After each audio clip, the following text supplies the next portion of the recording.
Hello and welcome to Rise of the Phoenix. And my name is Leslie Evans, and I just wanted to share a few tips with you. When I think about my life before I started to really understand my worth, especially with my background as a nurse, I gave a lot. I gave a lot to a lot of people because that's, just what we did. Worked through breaks, maybe worked a little overtime, went home and took care of the family, took care of my three girls. And I was primary support to my mom. And I gave a lot. And it was one day that I realized, talking to one of my daughters, that I was teaching them that they go last by always modeling to them that I go last. And I didn't want that for my girls. I wanted my girls to live passionate, inspired lives, lives that they love, where what they did was just as important as everyone else around them. And so I went through a great many changes to create a life that I truly love, a life that I live with passion and inspiration and feeling like anything is possible. And I don't want to keep you too long on this video because I know you're busy. That's why you're here, to start looking at ways that you can start putting a life together that you love. But I really just want to talk to you about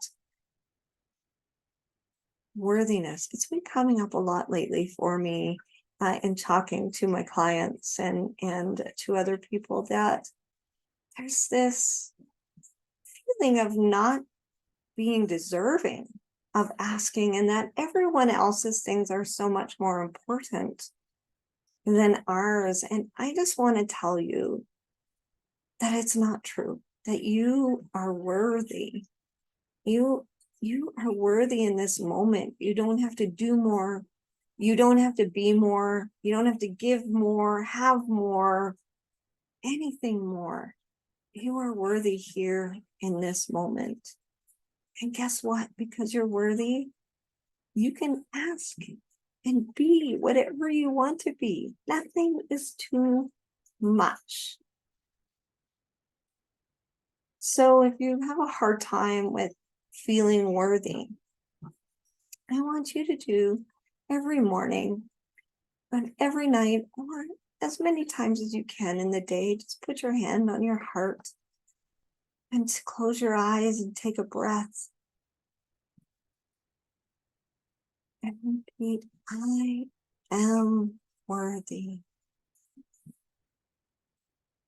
I am worthy. I am worthy. And look yourself in the eye and say, yes, I am worthy. And it might be a little hard at first, because you might feel those twinges of feeling not deserving, but keep it up, because you are so worthy. And this is so important. The second thing I want to just talk to you about is that we often have this thought of that we should be doing this. We should know better. We should be further. We should have more. And we should all over ourselves. And what I'd like you to do is start to put the should stick away. Let's stop beating ourselves with the should stick. And know that we're exactly where we're supposed to be in this moment on our journey. And really, the only way to start moving forward and to start enjoying your life more, to start being more, to start being everything that you can and want to be, is to take small steps. Let's stop judging the steps that we're taking or how much we're doing. Just start to take small steps, whether it be a 5-minute meditation for yourself, or whether it's just looking in your closet at the beginning of the day and saying, what do I want to wear? What makes me feel good? Or preparing supper for yourself or getting supper. What do I want? What do I want to eat, and what would give me joy? Even watching TV. What do I want to watch? start taking these small steps about what makes me feel joy and what makes you feel joy, and start to make choices from there. Small steps, small steps. And the other thing I want to leave you with is we tend to think that we can multitask. I know there's probably a lot of you out there, I know I was one, where we think we can multitask. We can do all these things at once, and it's just because we've put so much on our plates. And guess what? We can't. Honestly, our brains just cannot multitask. We think we are, but what we're really doing is switch tasking, which means that we're not really being effective in anything when we're doing so many things at once. So I'm going to ask you to just start being a little bit more present and stop expecting yourself to do so many things, especially at once, because it just leaves us being not very connected and not very effective in any of those places. I know for me, when before I made these changes, I remember being at work and getting texts from my daughters about something that was going on for them at school. And so I'd, interrupt what I was doing on the computer and text them back. And then I'd go back and try and get it done. And then I would go home. And when I was with my girls, I was worrying about all the work I didn't get done. And so I wasn't in either place very effectively. And so I'm going to encourage you just to start being a little bit more present. And one of the ways I love to practice presence is walking. Who out there walks every day? It's a bit of a trick question.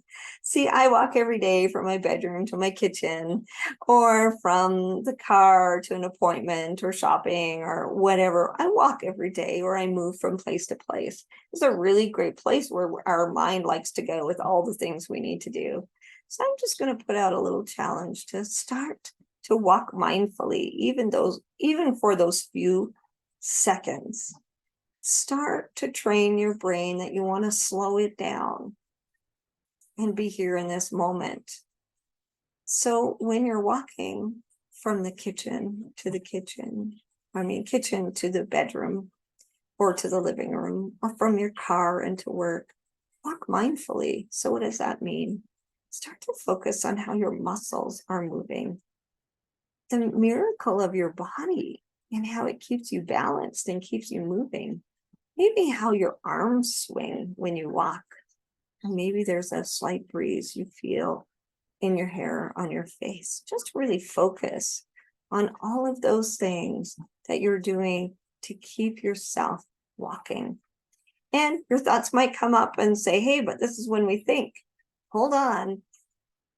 And all you need to do is acknowledge them. Yes, thank you. But right now, I want to focus on my walking. And almost like a conveyor belt, you can let them pass through and drop off.